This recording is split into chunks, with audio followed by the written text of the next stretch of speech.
Sons da Terra.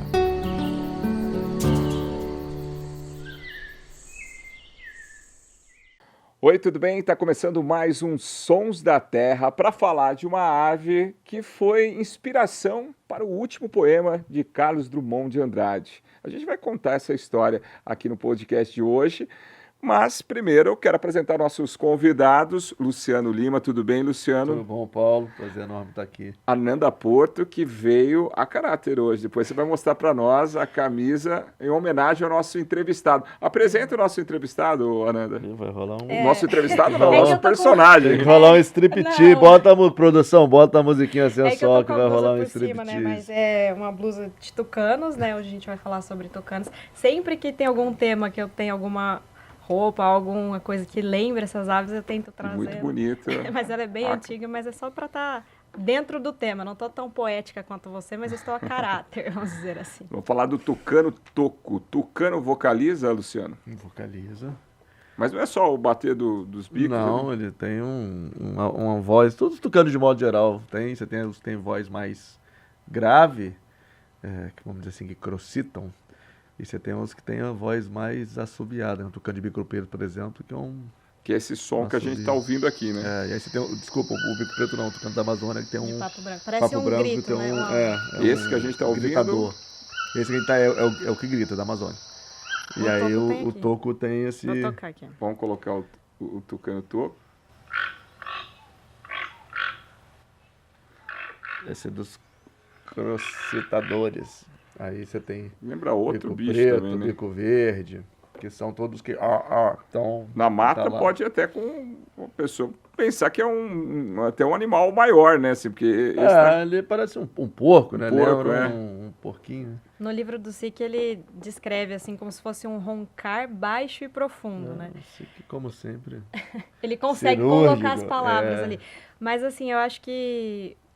eu acho muito difícil estudar o canto das aves, né? Porque elas produzem vários sons, mas algumas aves são mais fáceis da gente memorizar, né? O bem-te-vi, essas aves que têm canto onomatopeico. Não é o caso do tucano, mas é o canto dele, essa voz que ele tem, que a gente mostrou aqui agora, é tão característico que depois que você ouviu presencialmente, ou você viu, testemunhou, não tem como você confundir com outro som, assim, na minha cabeça. Eu tenho dificuldade de memorizar sons das aves, mas o tucano é muito fácil, assim. Então, você escuta esse barulhinho e você sabe que E tem você ouve tucano. de longe, né? É impressionante como você consegue escutar de bem longe esse canto.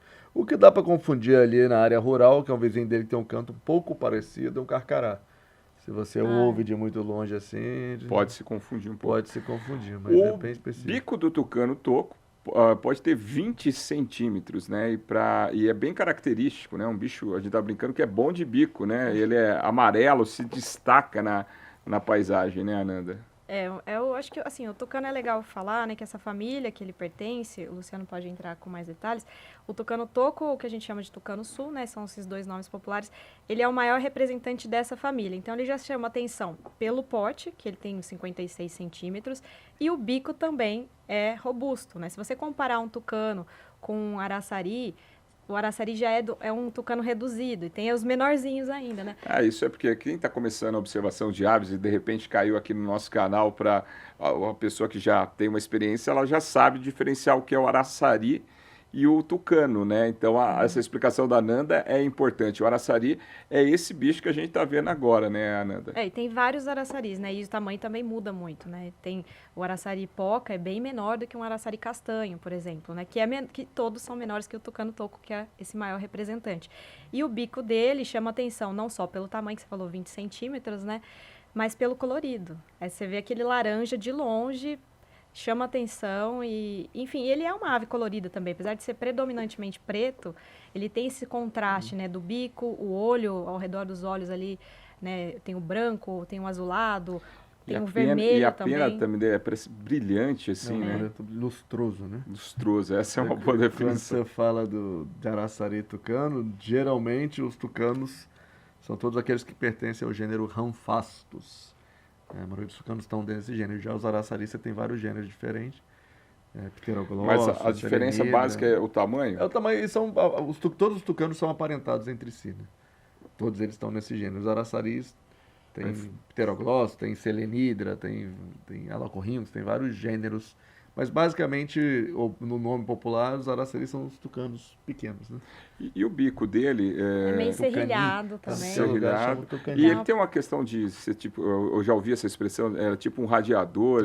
Do tucano-toco, sim. Teve um estudo feito há não muito tempo atrás, com câmera térmica, quando as pessoas estão começando a usar câmera térmica para estudar vida selvagem mais ativamente, e se mostrou que o bico do tucano-toco é um grande resfriador, né? Um grande radiador. Ele troca calor com o ambiente e ajuda a esfriar a ave.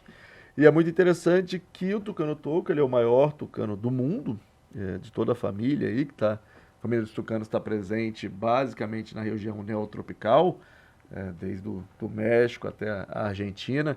Não confundir os tucanos com os calaus da África. Quem já viu o Rei Leão tem os azul lá. A África e na Ásia tem os calaus, que são bicudos, muito parecidos, mas é uma outra família completamente diferente.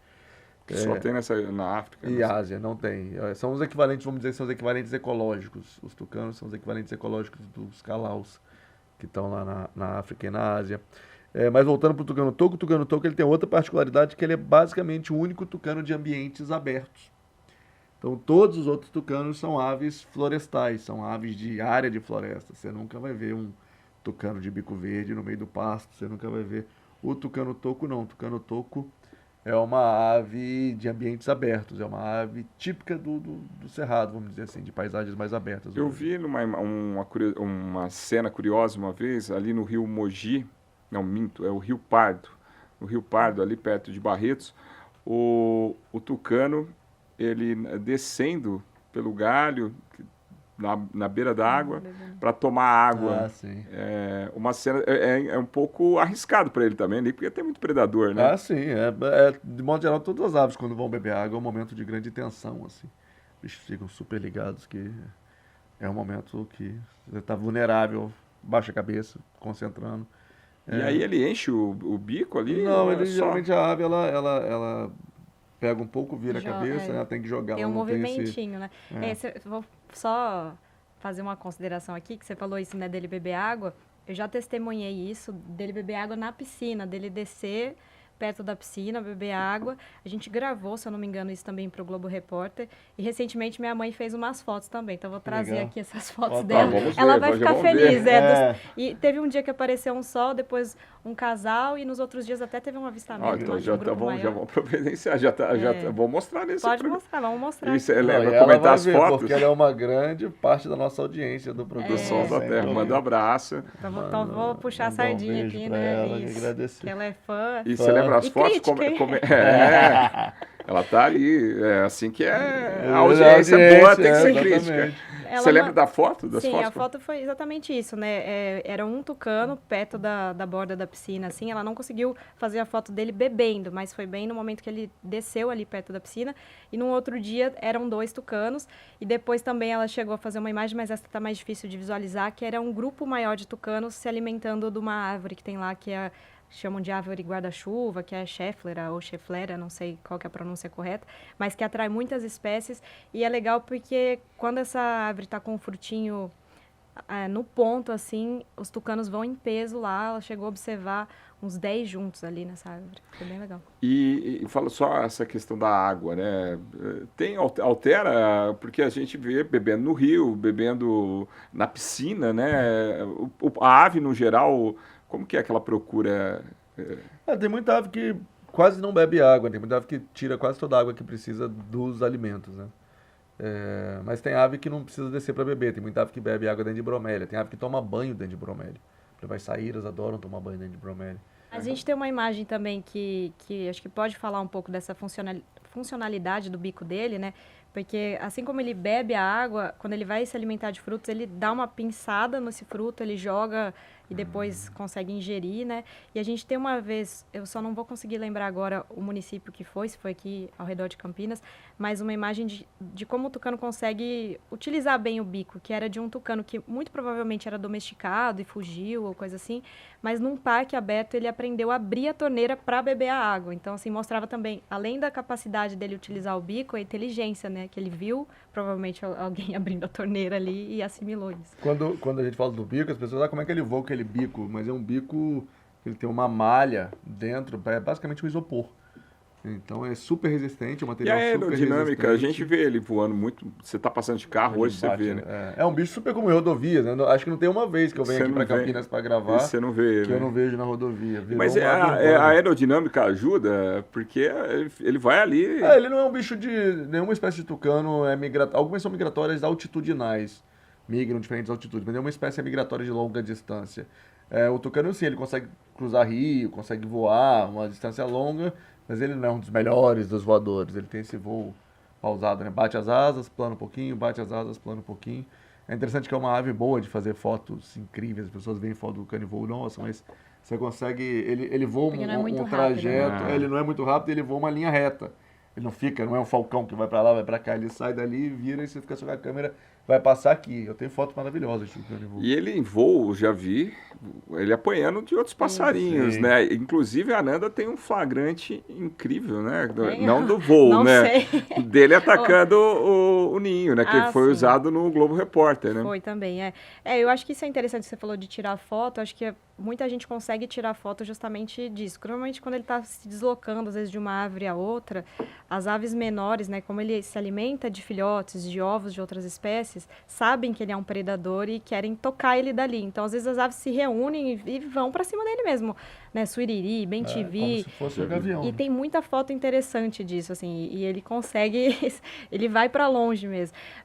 Eu já flagrei, né, tem muita gente que fala, né, que a gente coloca adjetivos humanos ou tenta julgar, né, os animais, mas acho que isso não é correto, assim, que o tucano é um bicho, ele é bonito, mas ele é malvado, ele é bonito, mas ele é ruim porque ele come o filhote. Mas, assim, é um ciclo, né, acho que a gente tem que entender, assim, como que funciona a natureza, como que as coisas são, e ele só tá ali fazendo o papel do tucano, que ele se alimenta de frutas, mas se alimenta também desses outros bichos, e eu já vi várias vezes no quintal, não é uma cena legal de se ver. Mas aquele flagrante, conta um pouquinho. Eu sei que você já falou outras vezes, mas é sempre Foi curioso. era um ninho, né, na palmeira, um ninho de uma voante, se eu não me engano, agora eu não lembro se era voante ou asa branca, e ele sabia que o ninho estava ali, a fêmea estava no ninho, ele simplesmente ficou cutucando ali até o adulto sair para pegar o filhote, né? Foi bem chocante, assim, eu acho que cena de predação, ela gera um impacto, uma adrenalina, eu não gosto de ver, mas eu fiz o flagrante, porque na verdade eu não tinha entendido, assim, no começo, o que ele estava fazendo, né? Nossa, o que ele quer fazer nessa palmeira? Depois que eu vi, já era tarde, não tinha nem como intervir, e também acho que não E era o aquilo caso. que você falou, né? Como que é que os biólogos falam? Abordagem antropomórfica, né? Quando a gente traduz isso, é quando tem o olhar, a gente olha como um olhar humano. Visão antropocêntrica. O ser humano é o centro de tudo, então a gente vê. Mas a gente também come carne, né? A gente também mata filhotes, né? Não, e as coisas, da mesma forma que observei isso, registrei esse momento, né, que pro tucano ele só estava ali se alimentando, muito provavelmente ia alimentar os filhotes, enfim. Isso. E pouco tempo depois, né, enfim, foi um filhote perdido ali da voante, mas ela botou outros ovos, nasceram outros filhotes, então o ciclo continua, então acho que é importante também. Já falamos do Rei Leão, dos Azul, do Calal, agora o ciclo sem fim, sobe o som, né? Que nos guia. É o ciclo sem fim. E nesse ciclo sem fim, o tucano que precisa se alimentar, qual é a dieta do tucano? Porque todo mundo fala dos filhotinhos. Ele não come só o filhote, ele é um importantíssimo dispersor de semente, inclusive, um grande plantador de árvore. Vai ver, ele dá árvore para as aves fazer o ninho, depois ele vem cobrar o aluguel. Mas ele é um importantíssimo dispersor de semente. Alguma espécie que ele tem uma ligação próxima, assim, na dispersão? No cerrado, geralmente eles conseguem, ele tem uma vantagem que, como é uma ave grande, ele consegue engolir sementes e depois regurgitar sementes bem grandes, assim. Diferente, por exemplo, das araras. Do seu lado aí tem uma arara, que está se alimentando de uma semente, provavelmente de alguma espécie de coqueiro, só que essa arara não é uma dispersora de semente. Por quê? O que ela está fazendo? Ela está matando a semente, ela está comendo o coquinho dentro da semente. Lógico, às vezes ela dispersa que ela está carregando, derruba, tudo mais, mas o tucano não. O tucano, inclusive, algumas aves favorecem a germinação quando a semente passa pelo trato digestivo. E aí não necessariamente a ave vai defecar a semente, mas a semente vai ser despolpada na moela e a ave regurgita a semente. Essa fricção mecânica, às vezes, ajuda a estimular a germinação. E o tucano... Por isso que, às vezes, algumas espécies são tão importantes Sim, e as pessoas não entendem. Ah, não, mas faltar não vai fazer falta. Não, vai. Não, na verdade, vai fazer muita falta. Vai fazer muita falta.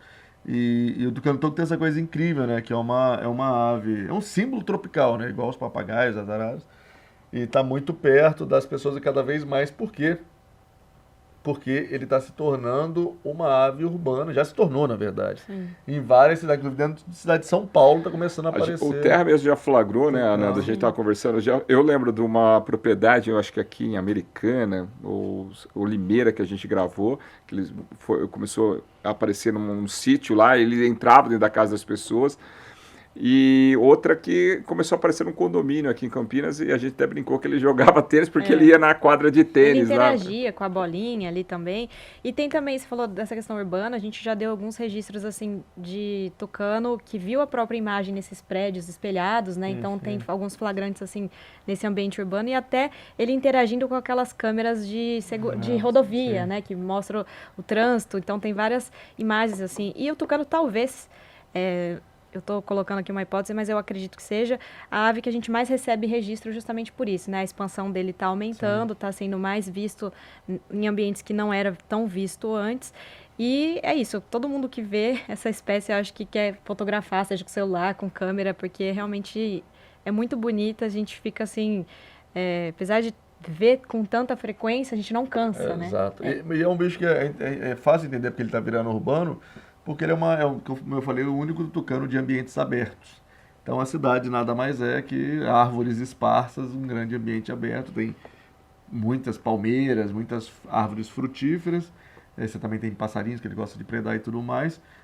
E você pega cidades, por exemplo, Campos do Jordão, Cunha, onde eu moro, você tem tucano de bico verde urbano, mas ele está perto de uma mata. Até mesmo em São Paulo, você tem tucano de bico verde no Parque do Butantã, né?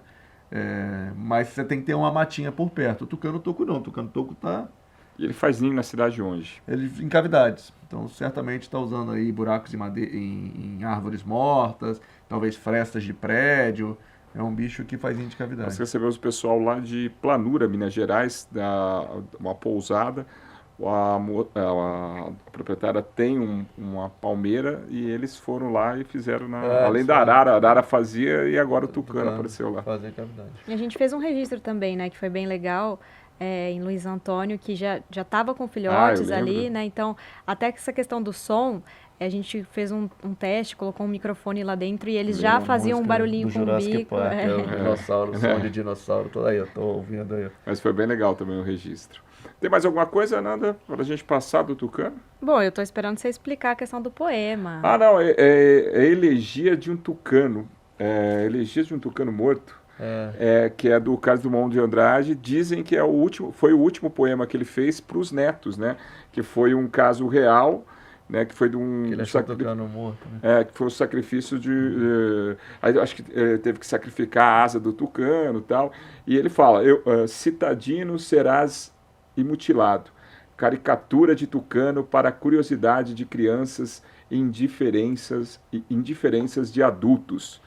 Esse poema é homenagem, então, aos netos do Carlos Drummond, que ele teria feito, seria o último poema. Não, e é um poema bonito que ele transforma, só o Drummond mesmo, pega um tema de fatalidade, um bicho morto e faz um poema que você lê e fala, nossa, vale a pena. Levante, pode botar nas redes sociais do Terra. Isso, vamos botar nas redes sociais do Terra, boa ideia.